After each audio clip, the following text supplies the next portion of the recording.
Dapat patulog pa lang ako. Kaso may biyahe pala ako. Yun guys, gaya nga nang nasabi ko kanina, patulog pa nga lang ako dyan. Tapos bigla akong nagulat nung biglang sinabi sa akin ni Ma'am Lori na meron daw akong biyahe kung okay lang ba daw sa akin. At sa mga oras nga na yan, pati ba naman si Amira gising pa. At panay iyak nga din siya dyan. Tapos nung kinis ko siya, yun tumigil. Siguro nakikiramdam din na alis ako. Punta ako ng malayo. Kaya yun. Siyempre wala din akong magawa kasi unang sala ko yun, unang biyahe ko yun. Tapos papunta ko siya ng Bicol. At sa Esipulilya na nga lang ako pinapunta dyan ni Ma'am para daanan ng driver. Okay pa rin ako dito kasi dito daw dadaan. Yun at wala pa rin siya dyan.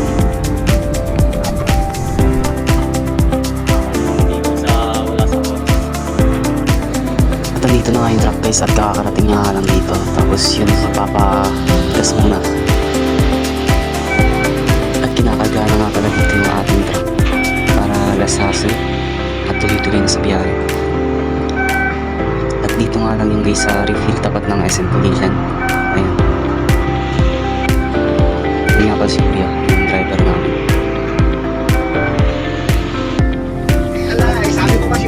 Tara, gora na tayo guys. Ang una nga pala namin dyan pupuntahan is yung papuntang Valenzuela guys. Ayan, dito na kami.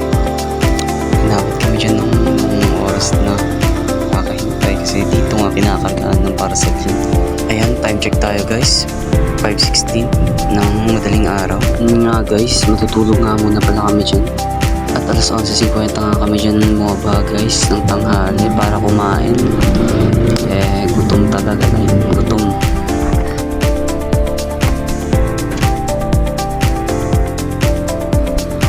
Kasama ko nga pala dyan si Kuya at sabay nga kami kakain kasi gutom na talaga kami dyan guys. Ganap pa nga kami dyan mga kainan. Sabi meron nga daw sila dyan kinakain sa loob ng compound. Yun nga sarado dahil sarado. Lumabas nga kami para doon na lang kumain. At meron nga ako dyan napansin sa paglalakad ni Kuya na parang wala, huwag niyang pansinin yun. Medyo mahaba nga pala dito yung ating biyahe guys, kaya yun, matutulog nga pala mga tayo dito. Ito nga pala guys yung ginagawa namin sa biyahe. Kung anong oras nag-a-arrive, nag-start loading, saka nag-unload. Kailangan ilagay namin kasi yun yung pagbabasayan nila.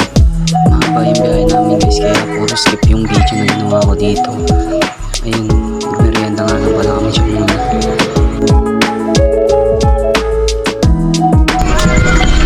Ulit kami sa biyahe.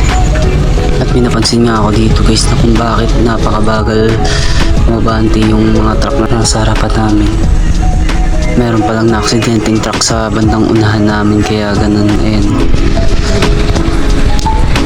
Wasak yung harapan tapos yan tumaob pa siya. Ay, ingat sa amin, ingat din kayo guys. Para tuloy ako namutla sa biyahe, nakita ko yun. Pero syempre, ingat lang, tiwala lang sa driver, ganun. Nakapatuloy lang kami lang guys, kasi wala din naman kami makakagawa. Right safe.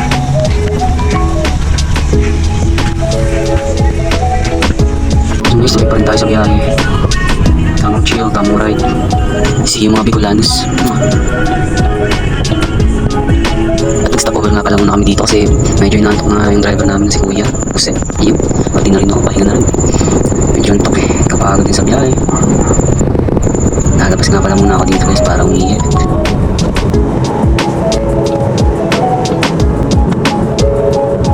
Winsik nga lang din yung guys yung ihi pa. Kaya ganun kadali. Winsik na sabihin nyo sa tabi guys, tinapon mo lang yung ihi.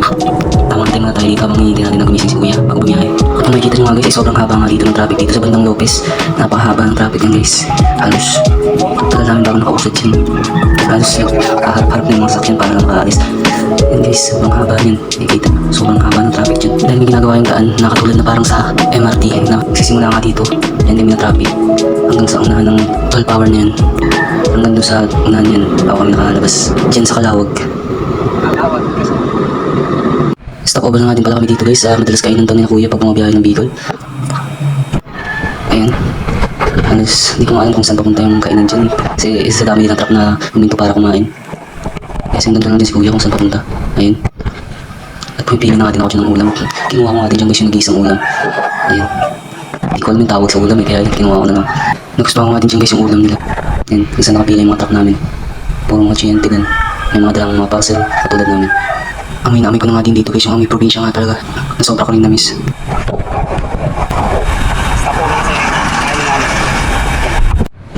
Tuloy na nga din ulit kami sa biyahe dyan. Nasa Pamplona na natin kami dyan guys. Kung nakikita nyo nga sa GPS camera na ginagamit namin para makita kami kung nasa ng location namin. Tuloy-tuloy natin dyan guys yung biyahe namin hanggang sa marating na natin namin yung biyahe papuntang Naga at nandito na nga kami sa Naga City. Traffic nga rin din pala dyan guys sa may Naga. Buti na lang naka-timelapse ako kaya yun. Kaya bumilis yung usat ng traffic dyan. At dito nga guys, nasa punta na kami ng Pili dyan. Papasok na rin pala kami dyan guys ng Pili. Kaso yun, biglang umuulan na nga dito sa kalagitnaan. Naalala ko tuloy dito yung madalas namin dadaan pag nagbabike kami papuntang Isa Road. Dito rin kami dumadaan lalo na papuntang Legazpi. Ito nga pala yung patunay na malaman nasa Pili ka na. Yung kulay yung tapera sa taas. Time check, 3:30 at nakarating na nga kami. At pinaparay ko na natin dyan yung parcel na dala namin. Bale, ganito nga pala yung ginagawa ko dyan guys. Yan. Babaguhin ko lang yan guys at i-update ko lang. Bale, babaguhin nga lang din siya dyan guys. Pick up date, call time, routine, plate number, driver, contact number, helper. Ako yun. Contact number. Yan. Contact number ng driver sa helper yun. Tapos dito naman yung pick up point na GNT Parada. Kung saan kukunin yung mga parcel na i-deliver na ikakarga din sa truck na dadalhin namin. Pati na rin dyan guys yung actual arrive 11:50 AM 10:18:24. Yan yung araw kung kailan namin siya in-arrive. Tapos ito naman yung loading start 6:30 PM. Tapos yung loading end naman yan 1:49 AM.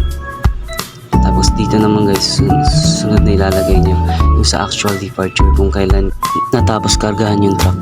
At dito naman guys yung drop off Pili Kamsur, actual arrive 3:26 PM. Unloading start 5:15 PM. Unloading end 6:44 PM. At huwag nyo rin kakalimutan picturean yung manifest cable tie kasi dyan din kayo magkakaroon ng problema pag meron dyan na putol or natanggal. At huwag nyo rin kakalimutan mag-update sa GC at kumuha ng picture gamit yung camera na pina-download sa inyo na locator para malocate kayo kung nasa na yung lugar. Bale, ganun lang siya guys. Kaya kung gusto nyo, ganun lang yung gagawin nyo. Pati na rin dito sa kabila. Kasi nagkaroon kami ng backload dyan eh. Bayad din yung backload namin dyan guys. Ayan. Pili to. Kabuyaw naman kami dyan. Ganun lang din yung gagawin. Naghihintay na nga lang din kami dyan guys na may unload yung dala namin na truck para din makauwi na rin kami at makabalik na kami. Tamang hintay na nga lang din ako dyan. Ayan. Pag nakikita nyo nga dito guys si kuya mo kasi pinupunasan na yung alaga niya. Inakot na nga kami dyan ng gabi. Bago may unload. Sa mga gusto pala guys na masubukan yung gantong trabaho message nyo na lang ako para maituro sa inyo kung paano makapag-apply dito sa gusto kong trabaho. At marami pa nga ako dyan alam na trabaho na pwede nyo mapasukan. Kung gusto nyo lang direct message nyo lang para tulungan ko rin kayo. Yun guys, napakadaling trabaho lang yun guys. Wala kayong gagawin kundi yun yung tinuro ko lang sa inyo.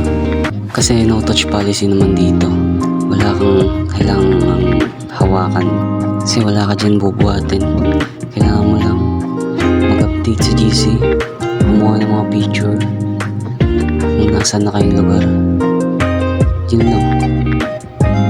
Pwede kang matulog sa biyahe. Katulad nito, kasi wala ka naman ibang bukod na hawak kundi sa phone mo lang.